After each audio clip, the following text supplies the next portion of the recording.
Welcome students. आज के lecture में हम लोग जिस टॉपिक को डिस्कस करेंगे वो है इलेक्ट्रिकल फ्लक्स। इसके की पॉइंट्स की तरफ आते हैं तो इलेक्ट्रिकल फ्लक्स क्या होता है, फ्लक्स को पहले देख लेते हैं।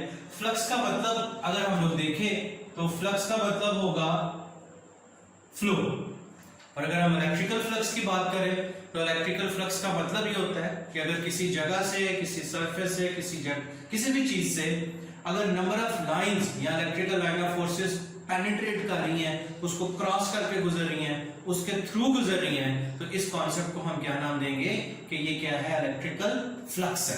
अगर हम इलेक्ट्रिकल फ्लक्स की बात करें, अगर हम ये कोई ऑब्जेक्ट बना दें और इस ऑब्जेक्ट के अंदर से इलेक्ट्रिकल लाइन ऑफ फोर्सेस अगर पास ऑन करें तो हम कहेंगे कि इसके अंदर से क्या चीज पास कर रही है, इलेक्ट्रिकल फ्लक्स पास कर रहा है।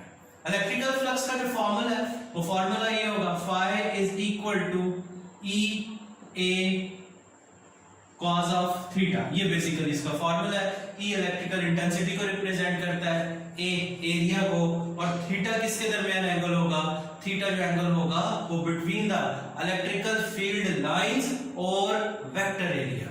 अब वेक्टर एरिया क्या चीज है, अगर हम वेक्टर एरिया की बात करें तो वेक्टर एरिया एक फिजिकल क्वांटिटी है। ये किस चीज को रिप्रेजेंट करेगी, इसकी जो वैल्यू होगी, याद रखना वेक्टर एरिया की जो वैल्यू होगी वो एरिया द सरफेस के इक्वल होगी, और वेक्टर एरिया की जो डायरेक्शन है वो किसके इक्वल होगी, नॉर्मल टू द सरफेस या नॉर्मल टू द प्लेन। तो यहां आगे हमारा पहला की पॉइंट खत्म हुआ। वो क्या था, इलेक्ट्रिकल फ्लक्स होता क्या है, अगर किसी जगह से electrical line of forces pass on कर रही हैं, गुजर रही हैं, तो इस चीज को हम क्या नाम देंगे कि वहां से क्या चीज पास ऑन कर रही है, इलेक्ट्रिकल फ्लक्स पास ऑन कर रहे हैं। इलेक्ट्रिकल फ्लक्स का फॉर्मूला क्या है, phi is equal to E A cos of theta. Flux की जब हम बात करेंगे, मैं फिर आप लोगों को कह रहा हूं कि फ्लक्स का मतलब ये होगा कि इलेक्ट्रिकल फील्ड लाइंस उस सरफेस से पेनिट्रेट लाजमी करे, और अगर वो पेनिट्रेट नहीं कर रही, उसके ऊपर से गुजर रही हैं, उसके नीचे से गुजर रही हैं, उसके थ्रू नहीं गुजर रही, तो इसका मतलब ये होगा कि वहां पेनिट्रेशन नहीं है, तो इलेक्ट्रिकल फ्लक्स भी नहीं होगा। इलेक्ट्रिकल फ्लक्स को डिफाइन आगे पढ़ने से पहले वेक्टर एरिया का कॉन्सेप्ट याद रखना। वेक्टर एरिया क्या है जी, एक ऐसी फिजिकल क्वांटिटी को रिप्रेजेंट करेगा जिसका, या एक ऐसे वेक्टर को रिप्रेजेंट करेगा जिसका जो एरिया होगा, जिसका जो साइज होगा वो उसके एरिया के इक्वल होगा, और उसकी डायरेक्शन किसके इक्वल होगी, नॉर्मल या परपेंडिकुलर टू द प्लेन। यहां के हमारा पहला पॉइंट खत्म हुआ। अगले पॉइंट से जाने से पहले वो एक बात जो आप लोगों को बताना बहुत जरूरी है, ऑनलाइन क्लासेस भी आप हमसे ले सकते हैं। First year, second year, 9th और 10th की हम ऑनलाइन क्लासेस भी स्टार्ट की हुई है हम लोगों ने। अगर आप लोग ऑनलाइन क्लासेस में आना चाहते हैं तो हमारे दिए गए नंबर्स पे आप राब्ता कर सकते हैं। ज्यादा से ज्यादा बच्चों को ये पैगाम पहुंचाइए ताकि उन सब लोगों का क्या हो, फायदा हो। जितने लोगों का फायदा होगा उतनी हमें खुशी होगी। आइए अब लेक्चर के दूसरे हिस्से की तरफ चलते हैं, जिसमें हम लोगों ने मैक्सिमम फ्लक्स और मिनिमम फ्लक्स की बात करनी है। मैक्सिमम फ्लक्स कब होगा, जब मैक्सिमम पेनिट्रेशन होगी। और मैक्सिमम पेनिट्रेशन कब होगी, मैक्सिमम लाइंस कब पास ऑन करेंगी, मैक्सिमम लाइंस तब पास ऑन करेंगी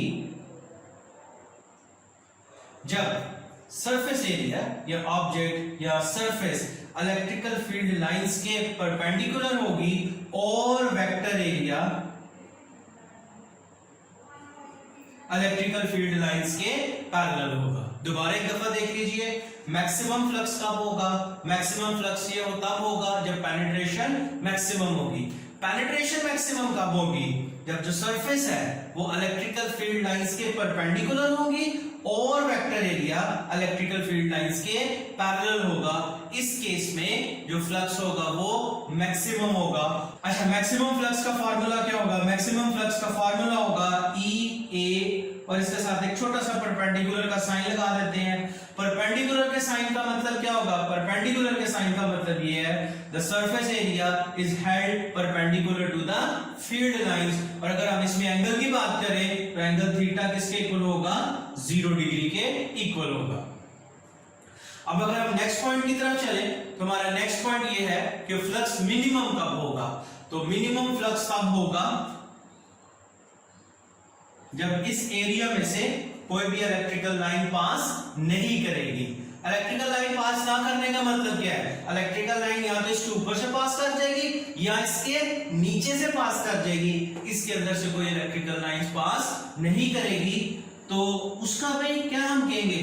When the surface is held parallel to the field lines, यानी कि जो सरफेस है, लेट्स सपोज मैं अपने इस हाथ को सरफेस मान लेता हूं और ये इलेक्ट्रिकल फील्ड लाइंस है, तो इलेक्ट्रिकल फील्ड लाइंस इस सरफेस के पैरेलल हो जाएंगी तो ऊपर से भी गुजर सकती हैं, नीचे से भी गुजर सकती हैं, लेकिन इसके अंदर से कोई गो थ्रू नहीं करेगी, पेनिट्रेशन नहीं होगी, तो इसका मतलब इलेक्ट्रिकल फ्लक्स भी नहीं होगा। तो अगर वेक्टर एरिया के केस में देखा जाए तो वेक्टर एरिया हम लोगों ने कैसे बनाना था?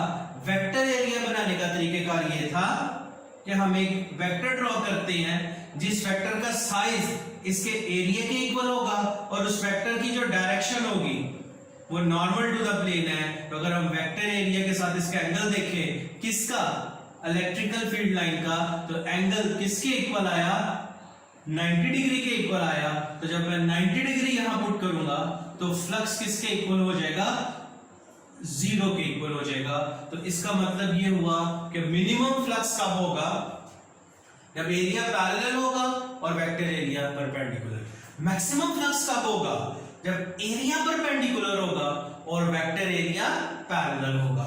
और फ्लक्स की यूनिट लिख देते हैं, ई की यूनिट क्या होती है? न्यूटन पर कूलम, और एरिया की यूनिट क्या होती है? Metre square. तो फ्लक्स की यूनिट क्या हो जाएगी? न्यूटन मीटर स्क्वायर पर कूलम। यहां आके हमारा आज का लेक्चर खत्म हुआ। उम्मीद है कि आपको इस लेक्चर की समझ आई होगी। इस लेक्चर का जो फीडबैक है वो आप हमें जरूर दीजिएगा। वीडियो को ज्यादा से ज्यादा लाइक कीजिए, शेयर कीजिए, अपने दोस्तों तक पहुंचाइए। यही हम कहते हैं, हम हमेशा कहेंगे शेयरिंग इज केयरिंग। जितना आप शेयर करेंगे इसका मतलब आप अपने दोस्तों का उतना ज्यादा ख्याल कर सकते हैं। वीडियो को लाइक कीजिए, सब्सक्राइब कीजिए। अपने फीडबैक का हमें हमेशा इंतजार रहेगा। कमेंट जरूर कीजिए। आज के लेक्चर में बस इतना ही। अल्लाह हाफिज।